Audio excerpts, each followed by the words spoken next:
Assalamualaikum warahmatullahi wabarakatuh. Waalaikumsalam. Jadi pada kesempatan kali ini kami dari kelompok 3 akan menyampaikan salah satu materi di bab 5, yaitu mengenai jejak langkah para ulama di Indonesia yang mendunia. Namun sebelum itu, perkenalkan, nama saya Aulia Selviani dari presensi 5. Perkenalkan, nama saya Gian Cahya Handayani, nomor presensi 6. Perkenalkan, nama saya Wilayah Kasatya Maulana, presensi 35. Perkenalkan, nama saya Maulana Gelari Hasan, presensi 15. Perkenalkan, nama saya Rahmat Darwaro, presensi 22. Perkenalkan, nama saya Tegar Utama, presensi 31. Oke, namun sebelum kami menjelaskan mengenai tokoh-tokoh ulama di Indonesia yang mendunia, di sini kami bakal menjelaskan mengenai gambaran umum dari materi di bab 5. Jadi, para ulama di Indonesia itu tentunya banyak sekali dan mereka itu memiliki tujuan untuk menyebarkan agama Islam di Indonesia. Nah, ada beberapa ulama yang mendunia atau terkenal di luar Indonesia. Nah, siapa aja itu? Di sini bakal kami jelasin. Yang pertama ada Imam Nawawi yang memiliki nama lengkap Abu Abdul Muti Muhammad bin Umar Al-Dawi Al-Batani, yang lahir pada tahun 1815 Masehi dan wafat tahun 1897 Masehi. Beliau merupakan keturunan dari Sunan Gunung Pati melalui Sultan Banten I, yaitu Maulana Zaruddin, dan memiliki hubungan darah dengan Sayyidina Husain radhiyallahu an.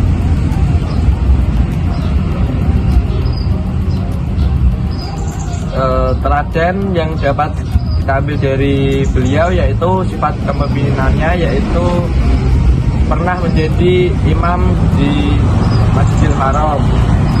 Lalu kita juga dapat berpengaruh global seperti karyanya yang dipakai di seluruh pesantren Asia Tenggara. Lalu kita juga dapat jadi penerus ulama, bagaimana ia mendapat gelar Sayyidul Hijaz di Masjidil Haram yang dapat membanggakan bangsa Indonesia. Lalu karyanya diantaranya itu ada Sulam Al-Munajjah Syarah Safinah Al-Salalah, Hukut Al-Hujain fi Bayan Hukut Al-Hujain, Nur Al-Dalam Al-Maduma Al-Musamah bi Adah Al-Awam, dan masih banyak lagi ya, yang totalnya 115. Oke, jadi yang kedua yaitu adalah tokoh ulama yang bernama Syekh Yusuf Abdul Mahesin Tajul Khawatir Al-Makassari, atau lebih dikenal sebagai Syekh Yusuf Makassar, yaitu lahir pada 3 Juli 1626 di Kerajaan Gua, Sulawesi Selatan. Ia berasal dari keluarga bangsawan dan sejak kecil dikenal cerdas, tekun beribadah, serta memiliki minat kuat dalam ilmu agama.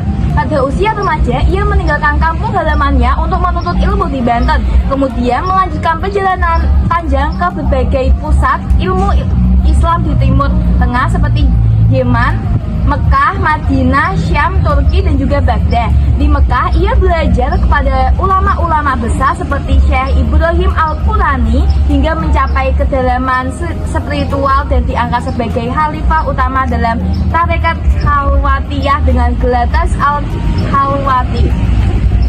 Setelah gerakan ke Nusantara, pada pertengahan abad ke-17 ia menetap di Banten dan menjadi penasehat Sultan Ageng Tirtayasa, sekaligus ikut dalam perjuangan melawan penjajahan Belanda atau VOC. Akibat keterlibatannya dalam perlawanan tersebut, ia ditangkap dan diasingkan ke Ceylon atau Sri Lanka sebelum akhirnya dibawa ke Tanjung Hadapan, Afrika Selatan.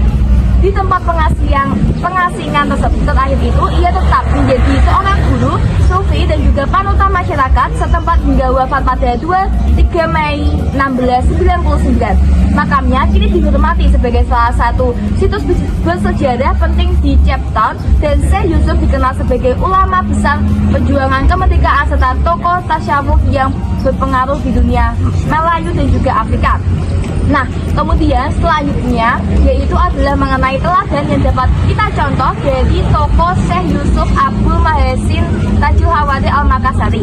Yaitu yang pertama adalah semangat menuntut ilmu. Syekh Yusuf menuntut perjalanan ribuan kilometer demi mencari ilmu. Sikap ini menjadi teladan bahwa ilmu harus dicari dengan sungguh-sungguh tanpa batas. Yang kedua, konsistensi dalam dakwah. Dia terus berdakwah meski menghadapi tekanan kolonial. Keteguhan ini mengajarkan keberanian dalam memperjuangkan kebenaran. Yang ketiga yaitu adalah keteguhan iman dan juga moral. Ia dikenal sebagai sufi yang mempraktikkan akhlak luhur, yaitu rendah hati, sabar, dan juga penuh kasih sayang kepada murid-muridnya. Yang keempat yaitu adalah jiwa patriotik. Meski ulama tasawuf, ia tidak pasif. Ia mendukung perlawanan Sultan Ageng Pitayasa dan jiwa perpaduan ulama tersebut. Yang kelima yaitu adalah kemampuan berdialog lintas budaya.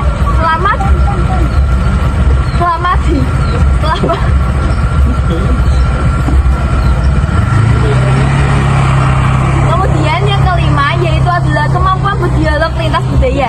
Selama di Yanjibar dan Captau, ia mampu berhubungan baik dengan masyarakat setempat sehingga dakwahnya mudah diterima oleh masyarakat luas. Kemudian selanjutnya yaitu adalah karya tulis yang ditulis oleh Syekh Yusuf Makassar, yaitu Yubdatul Aslar membahas rahasia ketuhanan dan juga penyucian jiwa. Kemudian Sir Asrar yaitu adalah uraian tentang tahapan spiritual dan juga dalam tasawuf. Kemudian Al-Barakah Al-Sailaniyah ditulis saat di pengasihan Sri Lanka. Kemudian Fat Al-Jalib penjelasan tentang spirit, zikir, dan juga penyatuan hamba dengan Allah, dan juga karya-karyanya yang lainnya.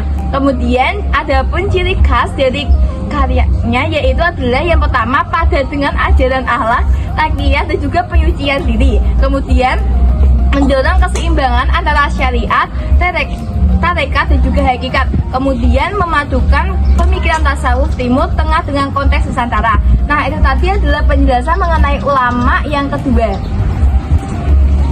Lalu ada Syekh Abdul Samad bin Abdullah Al-Jawi Al-Palimbani.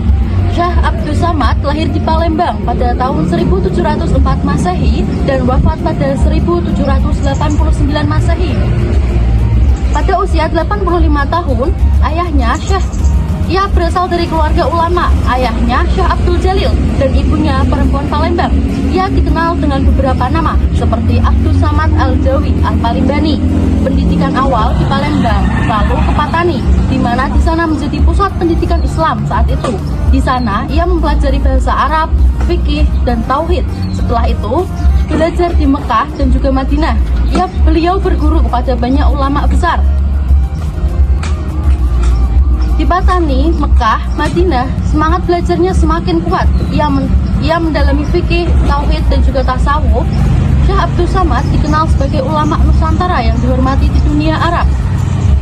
Ia tetap memberi perhatian terhadap kondisi sosial, politik, dan agama di Nusantara meski hingga lama di Timur Tengah. Teladan yang dapat dicontoh yaitu yang pertama, semangat belajar yang tinggi, tanggung jawab dalam memilih guru dan mencari ilmu sampai ke pusat peradaban Islam. Tidak pernah puas dengan ilmu yang sudah dikuasai, tetap peduli pada masyarakat dan bangsanya, dan ketekunan dan kepribadiannya membuat dihormati oleh ulama di berbagai negeri. Usahanya menunjukkan bahwa bangsa Indonesia juga mampu menghasilkan ulama besar yang diakui dunia. Beliau adalah penulis produktif. Karyanya yang paling terkenal yaitu Hidayatus Salikin dan juga Siyarus Salikin. Keduanya merupakan kitab tasawuf yang merujuk pada ajaran Imam Al-Ghazali. Karyanya antara lain yang pertama, Jahratul Murid fi Bayani Kalimah Al-Tauhid, yang kedua Rotib Syekh Abdul Samad Al-Palimbani, dan yang ketiga Ar-Risalah fi Kaifiyati Ritib Lailatul Jum'ah, dan beberapa risalah tentang jihad, akhlak, dan juga tasawuf lainnya. Ulama yang keempat ada yaitu Nuruddin Ar-Raniri. Ia seorang ulama sufi dan cendekiawan asal Gujarat. Ia datang ke Aceh sekitar tahun 1630 pada masa Sultan Iskandar Sani.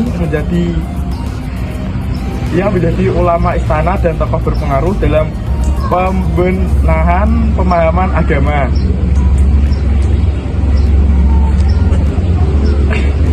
Beliau terkenal karena menentang ajaran wujudiyah yang dianggap tidak sesuai dengan syariat. Ia menulis banyak karya penting seperti Miftahus Salatin dan As-Sirat Al-Mustaqim. Ia memperkuat ajaran Ahlus Sunnah wal Jamaah di Nusantara setelah pengaruhnya menurun pada masa Ratu Tajal Alam. Ia kembali ke Gujarat tahun 1644 dan wafat sekitar tahun 1658. Selanjutnya adalah ulama kelima yang bernama Syekh Abdur Auf bin Ali Al-Sumutri yang berlahir pada tahun 1224 Hijriah pada Singgel atau yang disebut Aceh sekarang, dan beliau wafat pada 1693 Masehi pada usianya yang ke-78, bermakamkan di Kuala Aceh, Desa Dia, Banda Aceh. Beliau mula-mula belajar dari ayahnya sendiri, Syekh Ali, dan kemudian melanjutkan pendidikan kepada ulama-ulama di Pansur, Bandar Aceh. Sekitar tahun 1642 Masehi, usia 27 tahun, beliau berangkat ke Tanah Suci untuk menunaikan ibadah haji dan tinggal di Timur Tengah selama kurang lebih 19 tahun untuk mendalami ilmu Islam. Beliau belajar pada banyak ulama terkemuka di sepanjang urutan haji, termasuk di Doha atau Qatar, Yaman, Jeddah, Makkah, dan Madinah. Salah satu gurunya yang sangat penting adalah Ahmad Al-Kushasi di Madinah, di mana beliau mendapatkan ijazah tarekat Syattariyah. Keteladanan beliau yang dapat dipelajari itu dalam kedalaman ilmu. Beliau dikenal memiliki wawasan keilmuan yang sangat luas, tidak hanya fikih dan tafsir, tapi juga tasawuf, filsafat, dan teologi. Ini tercermin dari keberaniannya mengambil posisi sebagai penengah antara kubu Hamzah Mansuri dan kubu Wujudiyah Muhari. Yang kedua, keseimbangan syariat dan hakikat. Beliau berhasil menyelaraskan ilmu fikih syariat dengan ilmu tasawuf hakikat melalui ajaran tarekat Syattariyah. Beliau mengajarkan bahwa spiritual itu tasawuf harus didasarkan pada pelaksanaan syariat yang ketat, menolak paham tasawuf yang terlalu ekstrem. Salah satu karya-karya monumental yang beliau miliki yaitu bidang tafsir, yaitu Tarjuman Al-Mutasif, dan bidang fikih Mir'at Al-Tuwaf fi Tashil Mawas Is Al-Badi Rifat Al-Ahkam Al-Syari Li Malik Al-Wahhab. Terima kasih. Selanjutnya ada Muhammad Soleh bin Umar Al-Samarani. Orang sering menyebutnya Mbah Soleh Deret. Kata Deret pada nama ayah beliau disebabkan beliau tinggal di daerah yang bernama Deret, yaitu suatu daerah di pantai utara Semarang. Mbah Soleh Deret lahir di Jakarta, di Jepara, Jawa Tengah pada 1820 Masehi. Hasil didikan Mbah Soleh Deret merupakan tokoh-tokoh besar Indonesia, antara lain Kiai Haji Hasyim Asy'ari, pendiri NU. Yang kedua ada Kiai Haji Ahmad Dahlan, pendiri Muhammadiyah. Yang ketiga ada Kiai Haji Amir Idris, Pekalongan. Selanjutnya ada Kiai Haji Dahlan Remas, Kiai Haji Dimyati Remas, Kiai Haji Dadar Watu Jongol Magelang. Selain itu ada juga tokoh wanita Indonesia, yakni Ratu Edi Kartini. Beliau wafat di Semarang 28 Ramadan 1321 Hijriah atau 18 Desember 1903 Masehi. Teladan yang dapat dicontoh: pengembaraan ilmunya melalui guru atau ulama yang sudah masyhur. Yang kedua ada tidak puas hanya menimba ilmu ulama dari Nusantara, tetapi sampai mancanegara. Yang terakhir ada beliau juga mendidik wanita-wanita muslim, seperti beliau berhasil melambungkan nama R.A. Kartini. Selanjutnya ada karya tulisnya. Yang pertama ada kitab Munjiyat. Yang kedua ada Syekh Kitab Al-Hikam. Yang ketiga ada kitab As-Soleh. Yang keempat Mursyid Al-Wajiz. Yang kelima kitab Hadis Al-Mi'raj. Lalu ulama yang terakhir, Syekh Hamzah Mansuri adalah figur sentral dan salah satu ulama terpenting dalam sejarah kebudayaan Melayu dan Islam Nusantara pada abad ke-19 Masehi. Dia dikenal sebagai orang sufi atau ahli tasawuf, penyair, dan penulis yang menjadi pelopor sesat sufistik berbahasa Melayu. Meskipun terdapat ketidakpastian mengenai di mana tempat aslinya, apakah di Garut, Barat Sumatera, atau mungkin di Ayutthaya, Siam, ia secara luas diakui telah melakukan perjalanan ke pusat-pusat keilmuan Islam seperti Mekah dan Baghdad. yang memperkaya wawasan keagamaan dan bahasanya. Hamzah Fansuri menguasai berbagai bahasa asing, termasuk Arab, Persia, Hindi, Siam, dan Jawa, yang memungkinkan mengadopsi dan mengolah kekayaan kosakata serta konsep filosofi dalam karya-karyanya.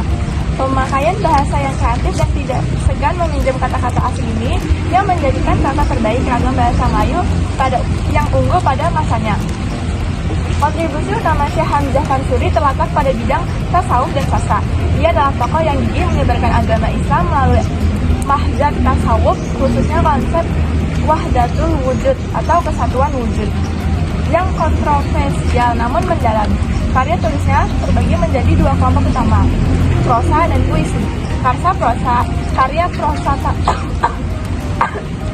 Karya prosa tasawufnya meliputi Asraf al-Arifin, Syarat al-Ashikin, dan Kitab al-Mutahi. Sementara itu, ia dikenal sebagai pengembang bentuk puisi syair dalam bahasa Melayu.